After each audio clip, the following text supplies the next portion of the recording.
Salut tout le monde, aujourd'hui j'ai activé le mode stabilité sur ma fusée. Tout d'abord, qu'est-ce qu'une fusée? Une fusée est un moyen de transport pour amener des hommes et des satellites dans l'espace. Comme la fusée africaine SLS, non, américaine, qui peut amener des hommes sur la Lune. Mais en fait, comment ça marche une fusée?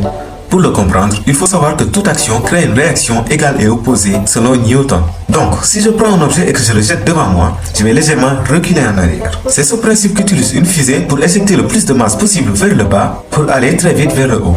Bref, j'ai fait ma propre fusée avec de l'eau sous pression. Mon but est d'atteindre 100 mètres avec les moyens du bord. Avec la science, le succès est d'aller d'échec en échec sans perdre son enthousiasme. Donc, après avoir réparé et mis à niveau mon pas de tir, parce qu'il s'était détruit lors du dernier test, j'ai décidé de mettre des ailerons sur la fusée. Ces derniers stabilisent l'engin et l'empêchent d'aller dans tous les sens. Ok, d'abord j'ai mesuré les dimensions appropriées au corps de la fusée, puis coupé les dimensions. Les ailerons sont au nombre de 3 avec un angle optimal de 120 degrés.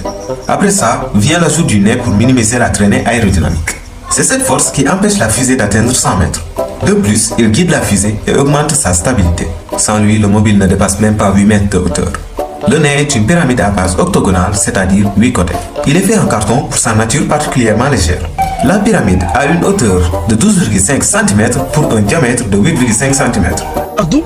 Je me suis basé sur ces dimensions pour calculer les longueurs et les angles à couper. Et c'est le moment du premier test.